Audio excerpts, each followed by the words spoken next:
réseaux, le train à quai, défibrillateur des réseaux sociaux. Et te dit, il ne faut pas te connecter aujourd'hui, tu es quand même venu.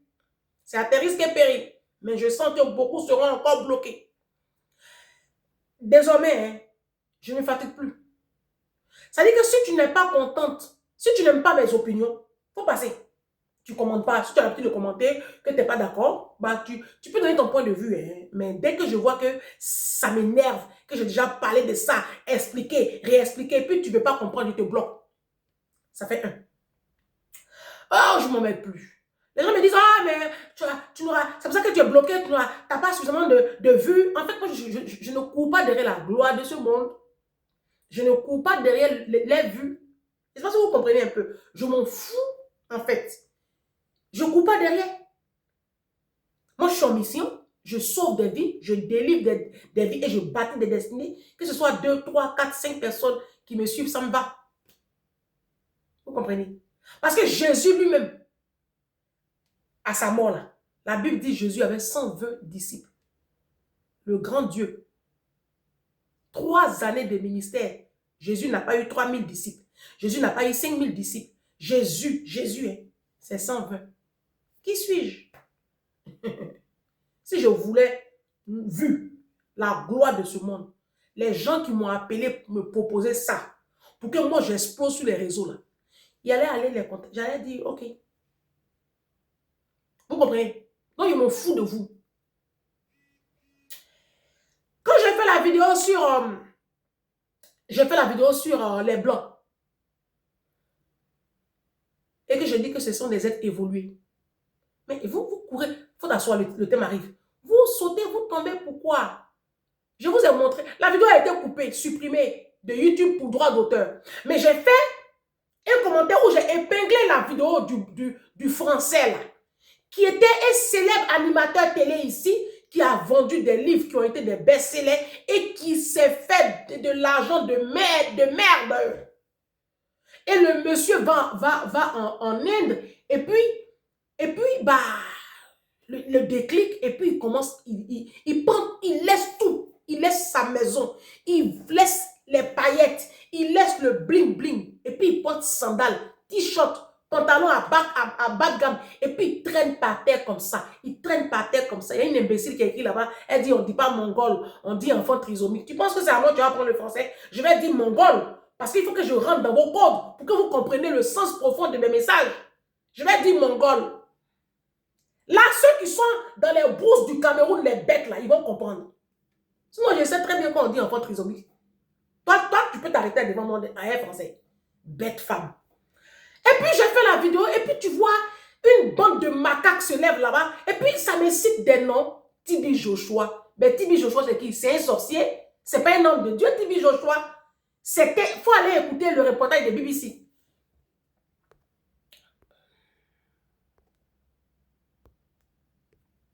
Sur Tibi Joshua, c'est pas votre pasteur qui est mort dernièrement. Cet escroc-là. Et puis bon, je vais citer un peu. Hein. Le docteur congolais qui répare l'appareil génital des femmes qui ont été mutilées au Congo, lui aussi, elles ont commencé à citer des noms.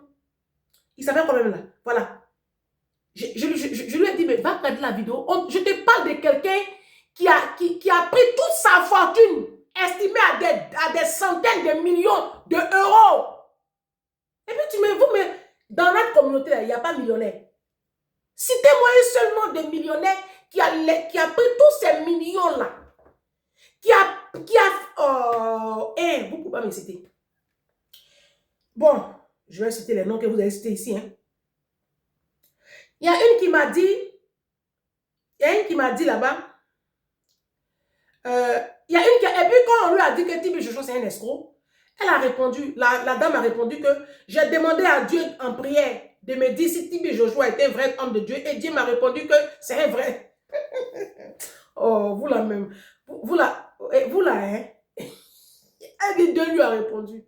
Hey, Dieu parle maintenant à tout le monde. Tu as raison, ma chère. Non, pasteur, là, tous les dimanches, Dieu leur a parlé. Même Moïse, même Dieu ne lui parlait pas comme ça. Il y a une qui a dit, ton ancien patron est un bon blanc. Sinon, les féminicides en Europe, là, Qui les commet? Les féminicides en Europe, là. C'est les blancs qui commettent féminicide. Il y a les noirs aussi dedans. Maintenant, je lui ai répondu. Les féminicides qui sont en cascade dans ton pays, là. On peut en parler. Nos féminicides qui sont en Afrique, là. Qui les commet aussi? Ce n'est pas les blancs. Vous n'avez pas de matière et puis vous voulez vous placer derrière moi. Vous êtes une bande de sauvages. Si vous avez des opinions à défendre, là, mettez vos caméras. Pourquoi c'est sous mes postes que vous vous battez? Hein? Vous êtes joli, non? Vous avez petit nez. Vous êtes intelligent, vous avez des opinions à défendre. C'est sous mes postes, vous avez écrit les gros français. Tout ça, c'est trop long. Prenez votre courage à deux mains. Ouvrez une page. Ouvrez une page et puis venez défendre vos opinions. Mais vous n'allez pas venir vous débattre sous mes postes. Parce que je vais vous bloquer. Désormais, je vais vous bloquer. Ma chérie, je te rappelle. Je vais vous bloquer. Il y a une qui a écrit ici. Bon, ok, mon ancien patron, ok.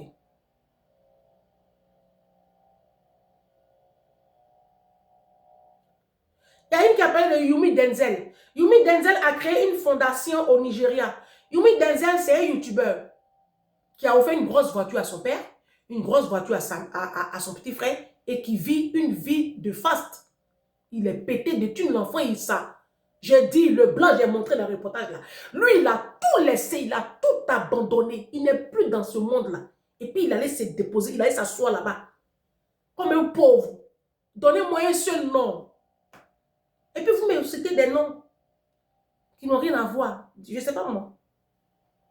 Sadio Mané est sur la route pour aider son village d'après les réseaux sociaux. Heureusement que tu as rajouté d'après les réseaux sociaux. Sadio Mané, c'est un footballeur. Il travaille, il transpire, il court sur le terrain. Il a une famille. Il ne va jamais laisser tout, prendre toute sa fortune là pour déposer dans la main de ses parents. Il ne va jamais le faire. Est-ce que tu as compris? Le blanc, là, il a fait ça. Donnez-moi un nom. Je ne sais pas dans quoi vous parlez. Il y a une qui a écrit ici. Oui, le docteur Denis Mukwege, prix Nobel. Oui, c'est un prix Nobel, oui, ok, mais bon, je veux dire, là, on vous parle de millions d'euros. Des millions d'euros que tu prends et puis tu donnes aux pauvres. Nos pasteurs, là, ils ont des millions d'euros. Ils ne font pas ça. Asseyez-vous. Il y a une qui a dit ici que... il y a une qui a parlé ici de Olivier Yassé vient d'ouvrir une fondation pour aider les femmes et les enfants. Ah, là, elle m'a tué. En fait, n'importe qui peut ouvrir une fondation. Arrêtez de penser qu'ouvrir une fondation, c'est la fin du monde. Je dis, le blanc, là, il a vendu le livre. Il était animateur télé. Vous savez que les animateurs télé de France, là, eux, ils sont bien payés. Il avait la puissance. Il a laissé toute sa puissance là. Il a pris toute sa fortune là. Qu'il a gagné, qu'il a travaillé depuis son jeune âge. Il s'est sacrifié, il a bossé comme un chien. Il a tout pris pour aller déposer en Inde. Je vous dis de lui donner un seul nom dans la communauté africaine. Vous êtes incapable. Oh, bon, c'est bon. Moi, j'ai commencé à vous bloquer. Même ceux qui... Il y a une qui a écrit ici, Tata Ange, faut pas te fâcher. Hein. Wallahi, que moi je t'adore. Tu dis la vérité crue. Les blancs là, ce ne sont pas de bonnes personnes. Ils sont hypocrites. Ils te sourient dans le cœur et ils te poignardent dans le dos. Mais elle est noire. Je fais les vidéos ici toujours sur les Africains. Vos propres parents, nos propres politiques. Est-ce qu'ils ne nous poignardent pas dans le dos? Hier, là, on dit il y a un navire, on dit il y a eu naufrage. 400 migrants, tous des noirs. C'est la faute de qui? À nos politiques qui prennent les ressources du pays, qui s'asseyent dessus avec leur famille, et puis les jeunes là souffrent.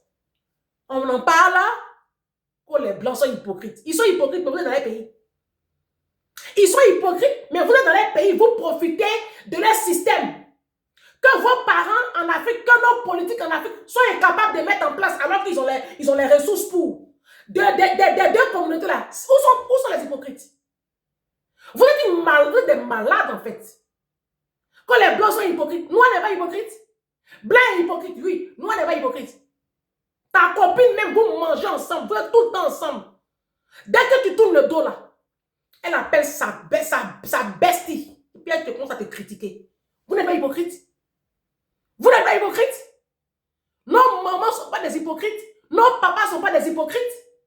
Quand il y en a hypocrites, quand ils sont hypocrites, mais rentrez chez vous. Comme vous les Noirs, vous n'êtes pas hypocrites là. Pourquoi vous fuyez l'Afrique pour venir en France? Pourquoi vous fuyez l'Afrique pour venir en Belgique, à Londres, aux États-Unis, au Canada? Si nous, on n'est pas hypocrites, que c'est les Blancs qui sont hypocrites. Mais on court pour venir chez les hypocrites. Vous ne voyez pas que vous contredisez un peu. Je vous trouve tous, vous êtes des malades. Vous êtes des débiles mentaux sous mes postes là, finalement. Je me bats même pour qui, finalement? Je vais vous bloquer. Tout ça, c'est fini. Si j'ai 2 abonnés, je vais être 2. Est-ce que je coudrais abonnés? Vous ne voyez pas que je suis différente des autres? Moi, je ne coupe pas de revue. Hein. Si j'ai 2, je vais être 2. Je vous bloque. Tout ça, c'est voyage inutile. Tu as vu le titre? C'est le titre qui est là. Vidéo numéro 1. Taguez-moi les pasteurs. Taguez-moi les pasteurs. Taguez-moi les voyous là. C'est votre jour, non? Vous les sauvages africains là, c'est dimanche, non? Vous êtes à l'église avec l'argent offrande. C'est la fin du mois là. C'est la fin du mois. Cela, c'est la fin du mois, hein. C'est la fin du mois, hein. Ton canapé est pourri. Moi, il fallait payer un nouveau canapé. Tout nouveau. Ma fille est à l'aise. Elle est dans un canapé. Et puis, ça sent bon. La rosace. Ton canapé est pourri. Ta maison est pourrie. Voici l'été qui arrive. Au lieu de planifier vacances de ton enfant, tes enfants ont des difficultés scolaires. Au lieu d'aller prendre anglais, voici moi, je suis allé mettre Didou à Academia à cause des difficultés scolaires. Vous n'allez pas faire ça. Hein? C'est la fin du mois. Tu vas finir de travailler comme une chienne, comme un chien. Tu vas prendre l'argent, la richesse que tu vas garder pour tes enfants. Là. Tu vas les donner à pasteur qui porte bel outil, qui porte souliers à 1500 €. Pasteur, sa femme même ne peut pas habiller 2 fois. Elle a garde du corps. Pasteur qui a une garde rapprochée. Ça dépasse même pour Vladimir Poutine. Pasteur qui dort à Beverly Hills, quartier à Cocody. Pasteur qui a piscine. Pasteur qui voyage business class. Son voyage lui coûte 20 000 € tous les mois. Hein? Donnez 10 000 puis offrande. Donnez. Vous allez finir pauvre. Les pasteurs vont continuer à vous ruiner, à vous spolier, à vous manipuler avec la parole. Ils vous manipulent. Quand il est écrit dans Malachie, il est écrit dans Malachie. Eux-mêmes, ce qui est écrit là, ils ne font pas. Timothée 3 dit quoi? L'homme de Dieu doit être sobre, modéré dans sa conduite, réglé, modéré. Eux, ils sont sobres.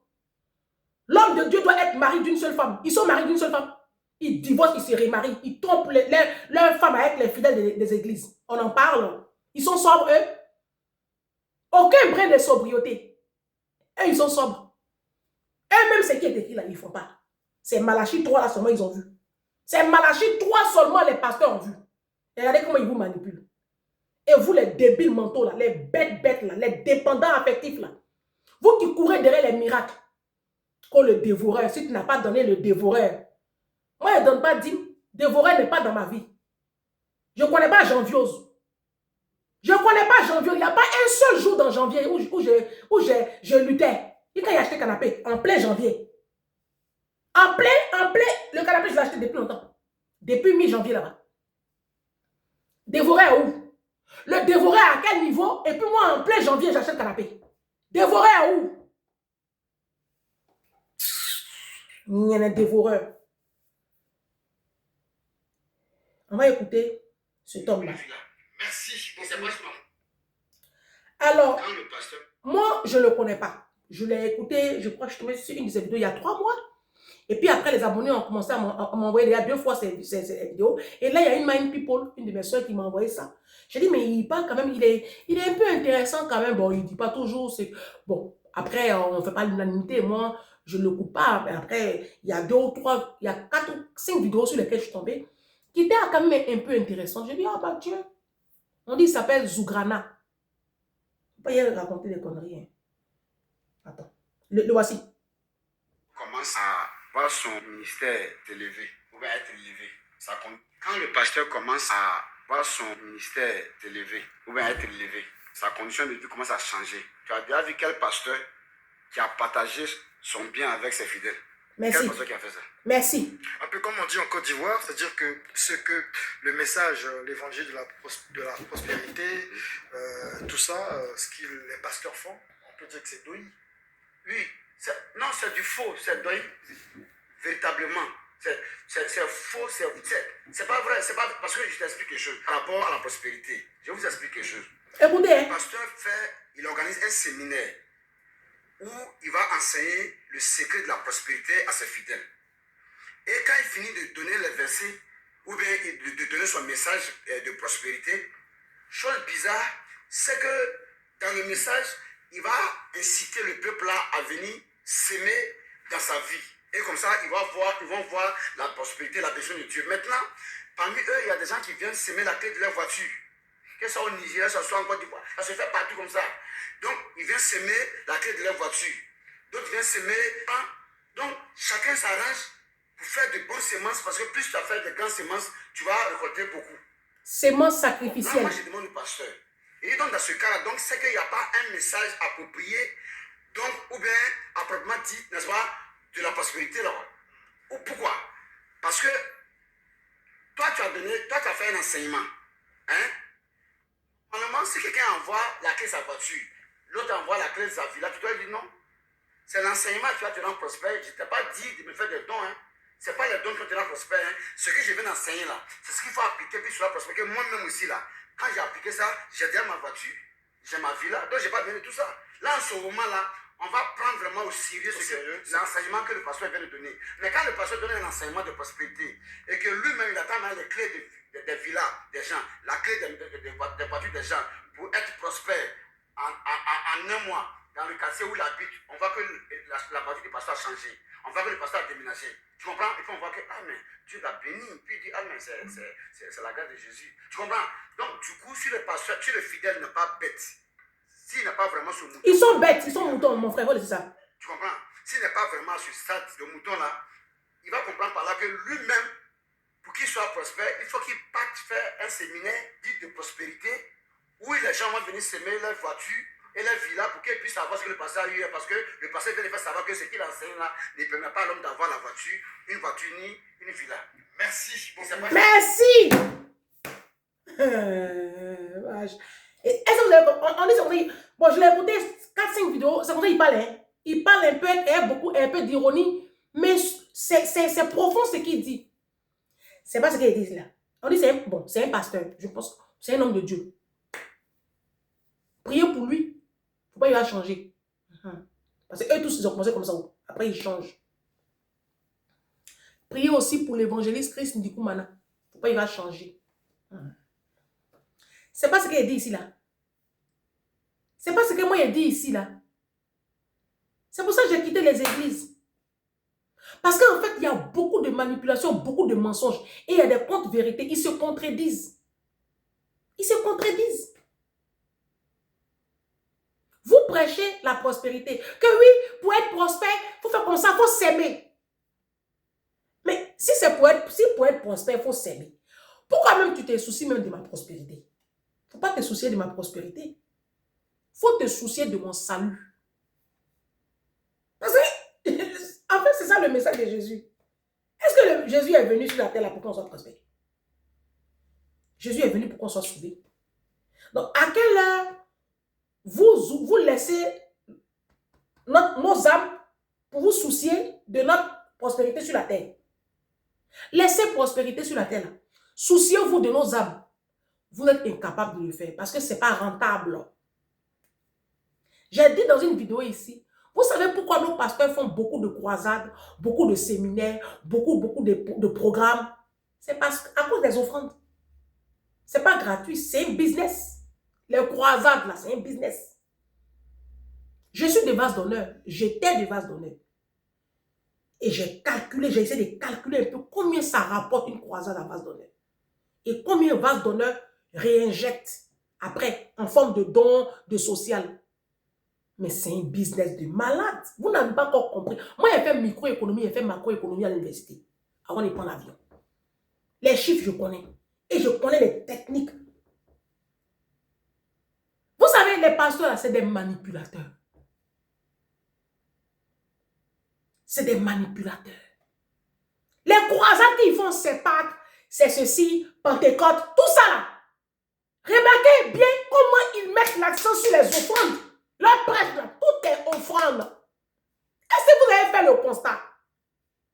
Ça veut dire qu'en fait, ils s'en foutent que vous vivez dans le péché, dans le mensonge, dans la corruption. Ils s'en foutent, ils s'en foutent, ils s'en foutent. Tout ce qui les intéresse là, c'est l'argent, faire du chiffre. Et puis s'assurer leur train de vie. Parce qu'ils ont un train de vie à assurer. Leurs anniversaires, grandilotex. Ils ont leurs gardes rapprochés à payer. Vous ne voyez pas les gardes rapprochés?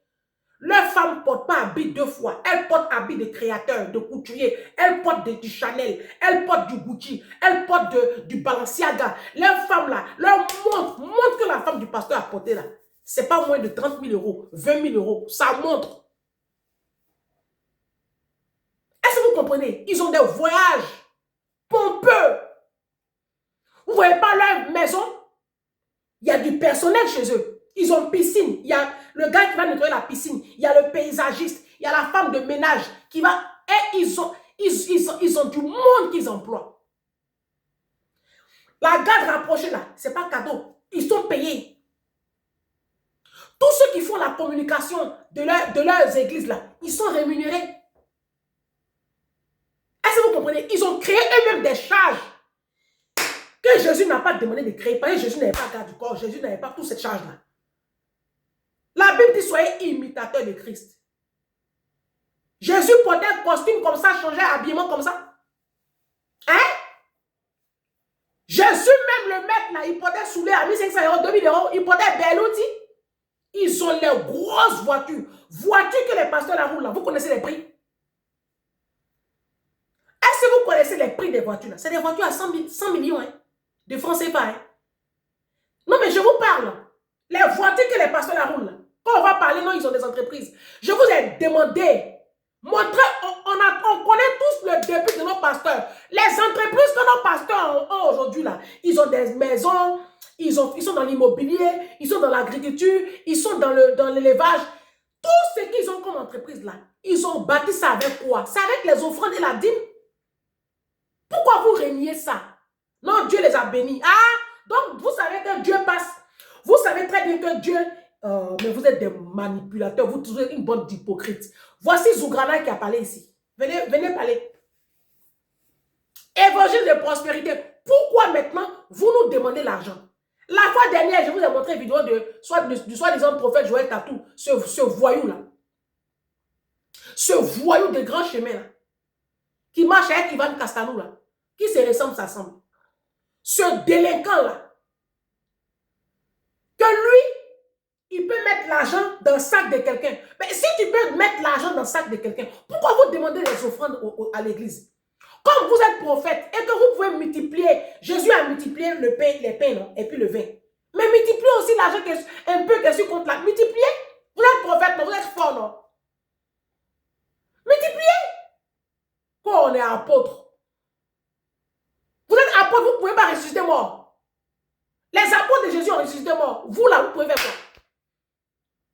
Vos médicaments, vous allez faire pour mettre sur les gens et puis les gens se lèvent là. Non, c'est guérison. Vous pensez qu'on ne sait pas ce que vous faites?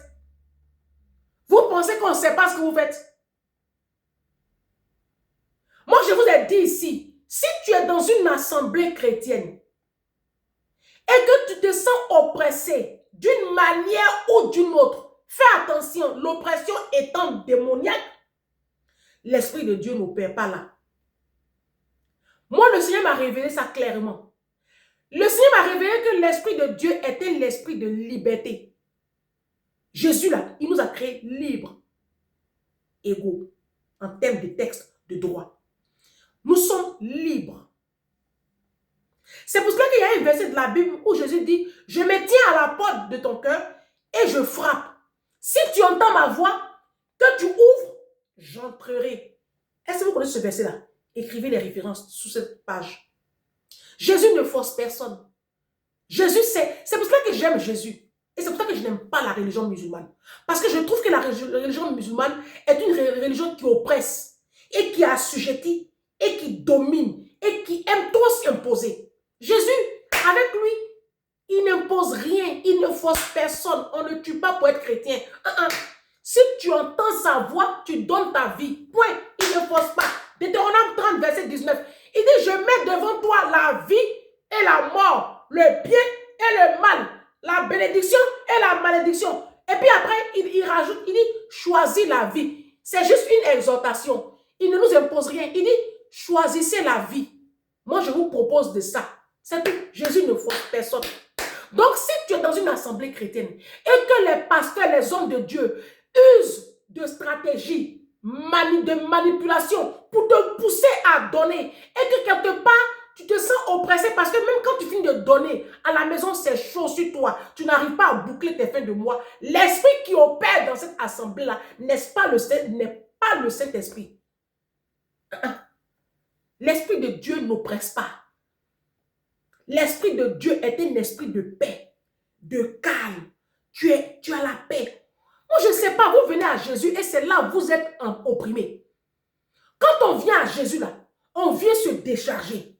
Mais vous êtes dans les assemblées chrétiennes et puis c'est là que vous, quand on parle, on continue à donner dîme, on continue à donner dîme. Moi, je vous ai demandé, vous donnez la dîme, c'est bien.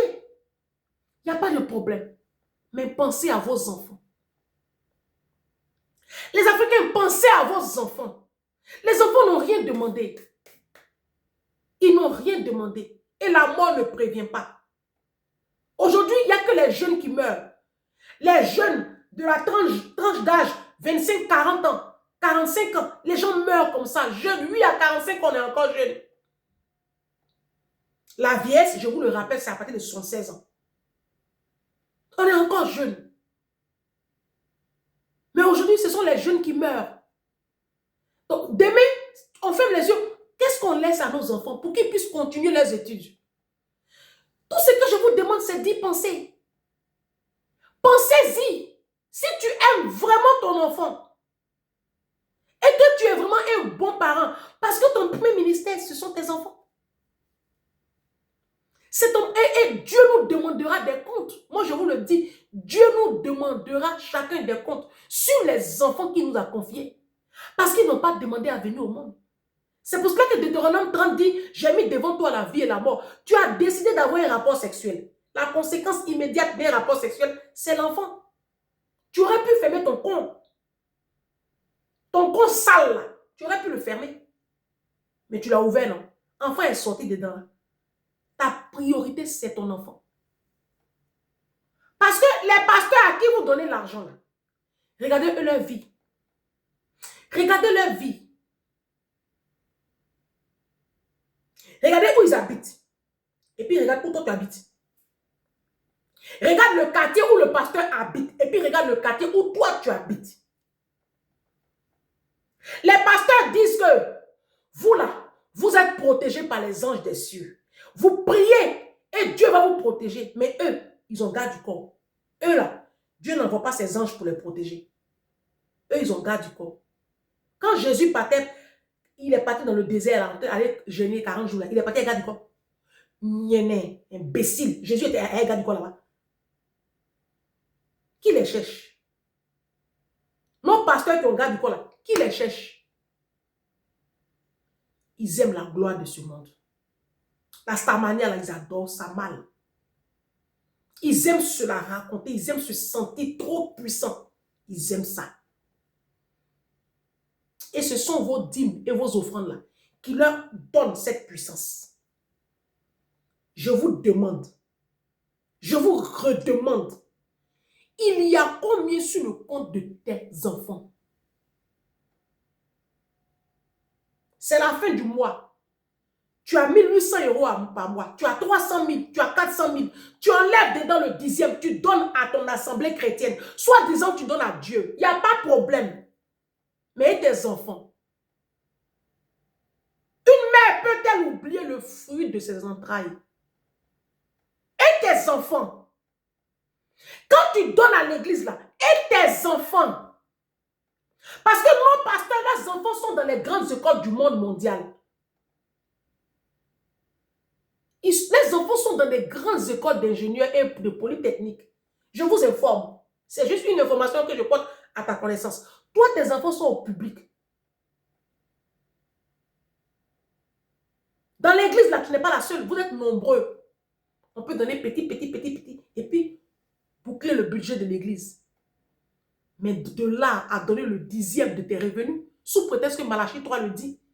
Mais dans la même Bible, là, la Bible aussi le dit, hein, que ne donner sans contrainte ni tristesse. Et l'apôtre Paul nous parle de libéralité. Si tu as de grands moyens, que tu veux offrir quelque chose de grand à ton homme de Dieu, tu as le droit, c'est ton droit. Mais moi, ce que je demande, est-ce que tu penses aussi à tes enfants? Voici mon combat. Mon combat, ce n'est pas vous. Vous êtes une misère morale. Vous êtes la merde de l'humanité. Et c'est comme ça que vous vivez comme des chiens et des chiennes. Et demain, c'est pour vous accrocher au portefeuille de vos enfants. Sans scrupule. Et quand les enfants là se rebellent, vous trouvez qu'ils ont été ingrats. Oui, les Africains, c'est comme ça que vous faites. Moi, je ne donne pas 10 000. Je n'ai jamais donné 10 000. Mais aucun dévoreur ne dévore quoi que ce soit. Parce que tous les mois, je fais des placements. Il n'y a pas de dévoreur dans ma vie. C'est là que tu commences à te poser des questions. Vous vivez sous l'effet placebo. Va taper Google, effet placebo. Tu vas voir ce que ça veut dire. On vous fait croire que c'est quand vous donnez que vous enrichissez. Et vous donnez. Et comme tu as l'impression que vraiment, quand tu donnes, tu arrives à boucler tes fins du mois. Il y a une chienne là qui a écrit là-bas. Depuis que je donne, j'arrive à boucler mes fins du mois. Mais est-ce que Dieu t'a déposé sur la terre là pour que toi, ta vie s'arrête à boucler fin du mois? Dieu t'a appelé sur la terre. Dieu t'a déposé sur la terre pour que tu prêtes aux nations. Pour que tu prêtes aux nations. Il n'y a pas que les blancs qui vont nous faire des prêts immobiliers. Il n'y a pas que des blancs qui vont nous faire des prêts à des banques mondiales. De Est. Non, nous aussi, on peut prêter aux nations. Mais pour prêter, il faut épargner. C'est quand tu épargnes que tu peux prêter. Si tu prends tout pour donner à l'église et que tu ne te constitues pas une épargne, à quelle heure tu prêtes aux nations? À quelle heure, quand ton enfant finit ses études, tu peux sortir de l'argent sur ton compte, donner à ton enfant pour qu'il puisse faire de grandes études? À quelle heure? Je parle de ça et puis vous gesticulez dans les commentaires. Je vais vous bloquer sous cette page. Écrit. Je vais tous vous bloquer. Dès que je vois un commentaire sur la dîme, oh la dîme est biblique, dès que je vois que la dîme est biblique, net, je te bloque. Essaie, teste. Votre mère con. Dans la Bible, là, il est écrit que quand ton enfant ne te coupe pas là, tu prends Canut, le lapide et puis il meurt. Il faut faire ça. Tu prends le Lévitique, tu appliques tout Lévitique, tu appliques tout nombre, tu appliques tout Deutéronome. Il ne faut pas prendre un seul verset pour venir dire que Dieu a dit. Vous êtes bêtes jusqu'en... Ils ont pissé dans votre tête. Les pasteurs sont assis sur vos vies. Ils vous ont envoûté. Ce sont des mystiques. Ce n'est pas Wilfrid Zawi qui parle de mysticisme christocentrique. Il vous a loupé. Ce que vous aimez entendre, ce que vous voulez là, ils vont vous servir ça. Oh, parce que vous êtes une bande de nullards et d'incultes. On vous demande de méditer votre Bible, de lire les Saintes Écritures. Vous dites non. Paresse intellectuelle, vous êtes assis là. Les pasteurs vont les lire et puis vont venir vous interpréter, non. Mais ils vont vous interpréter ça comme eux, ça les arrange. Où est le problème? Vous êtes esclaves aujourd'hui des églises évangéliques. Vous n'avez même pas de vie. Vous n'allez pas en vacances. Vous n'avez pas de loisirs. Toute votre vie, c'est à l'église. Toute votre vie, c'est à l'église. Il faut servir à l'église dans les départements. Vous n'avez plus de vie avec vos enfants, avec le monde extérieur. Oh! Même Jésus, même là, il partait manger chez Jacé. Bande de bêtes.